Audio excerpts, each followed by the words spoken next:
Welcome to The Explainer. Today we're digging into one of the most incredible stories in world history. Seriously, how did a private company with its own army manage to take over an entire subcontinent? This is the story of the British East India Company and its conquest of India, a story of how trade turned into empire, and one that still shapes our world today. Okay, let's kick things off with this painting. It was actually commissioned by the East India Company itself back in 1778. It's called The East Offering Its Riches to Britannia. Now, at first glance, you see Britannia, the symbol of Britain, looking all regal as India just hands over its treasures. But this isn't a picture of friendly trade. This is pure propaganda, a piece of corporate PR from the 18th century, designed to make a conquest look like a gift. Right, so this idea of a peaceful offering completely hides the real story. And that brings us to the big question.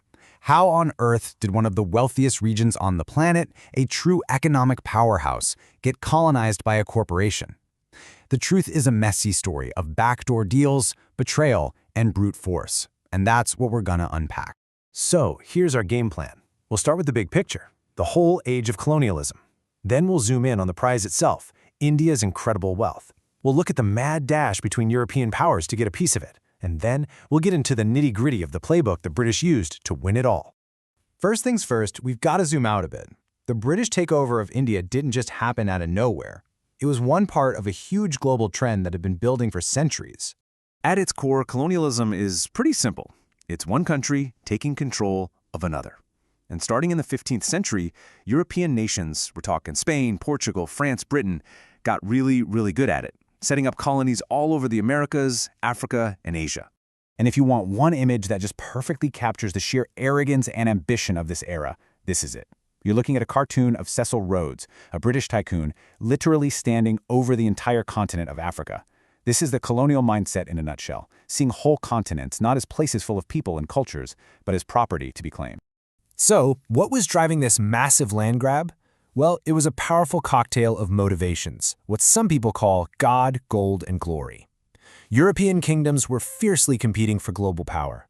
They wanted new resources to get rich, and they saw it as their mission to spread Christianity, all while mapping out the parts of the world they didn't know. And all of that global ambition, all that competition, eventually zeroed in on one place as the ultimate prize, India. And it is so important to get this. The India that Europeans found was not some underdeveloped land. It was a global economic superpower. Just look at this number, 25%. Before the colonial period, India's economy made up a quarter of the entire world's GDP. A quarter. It was right up there with China. These two were, without a doubt, the biggest economies on the planet. And that wealth came from a really sophisticated and diverse economy.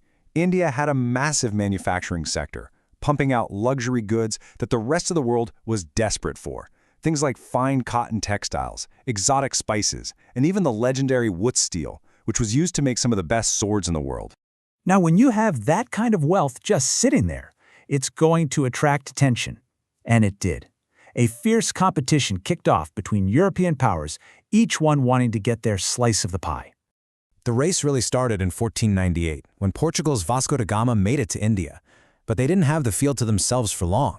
Soon you had the Dutch, the French, and of course the English, all showing up and setting up these fortified trading posts all along the Indian coast. And what's really interesting is that each of these powers came in with a different strategy. The Portuguese, they used their powerful navy to try and control the seas. The Dutch were mostly focused on the business side of things. But then you had the French. And the French had a very different idea. Yeah, the French basically wrote the playbook for how to conquer India. Under their governor-general, a guy named Dupleix, they came up with this brilliant and pretty cynical model. They trained local Indian soldiers, called sepoys, in modern European warfare. Then they used this new private army to meddle in local politics, picking sides in fights between Indian princes to install rulers who would be loyal to them. The British were watching all of this very closely. Which brings us to the million-dollar question. You've got all these powerful European players in the mix, so how did the English East India Company, which started out as just one company among many, end up taking the whole thing? Well, the answer really hinges on one key event in 1757, the Battle of Plassey. But here's the thing. Battle is a generous word. This wasn't a victory won on the battlefield. It was a victory won through a secret conspiracy. This is the moment it all went down.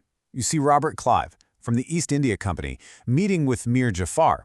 Now, Clive knew his small company force stood no chance against the massive army of the Nawab, the ruler of Bengal. So he didn't even try to fight him fair and square. Instead, he cut a deal with the Nawab's own commander-in-chief, Mir Jafar. The deal was simple. Mir Jafar would make sure the bulk of his army sat out the battle. In return, the British would get rid of the old Nawab and make Mir Jafar the new puppet ruler. And it worked perfectly. The betrayal was so infamous that to this day in India, the name Mir Jafar basically just means traitor. In one move, the company went from being merchants to being kingmakers. So, after Plassey, the East India Company had its foot in the door. From there, they used a series of really clever and ruthless political tools to expand their control over the rest of the subcontinent. At the heart of it all was divide and rule. And this wasn't just a catchy phrase. It was a cold, calculated policy. Company agents would find existing rivalries between local kings, offer military support to one side, and basically become the deciding factor. They got incredibly good at playing Indian princes off against one another, and they always came out on top. And as their power grew, they got even more brazen. In the mid-1800s, they introduced something called the Doctrine of Lapse. This policy said that if an Indian ruler died without a direct, natural-born male heir, his kingdom would automatically be taken over by the British. This was a direct attack on centuries of Indian tradition, where rulers could adopt an heir. It was essentially a legal framework for a land grab. So what was the end result of all these policies? Well, a British journalist named William Digby, writing at the time, put it pretty bluntly. He said that Britain's greatness was built on Indian wealth, and he was clear that this wealth wasn't earned through fair trade. It was, in his words, taken by the might and skill of the stronger. He basically called it what it was: plunder. And that brings us right back to that painting we started with, that fantasy of a peaceful offering. The reality was that a company conquered a country and then systematically drained it of its wealth, completely changing its path in history. And it leaves us with a huge question to think about. What would our world look like today if one of its richest nations had never been conquered at all?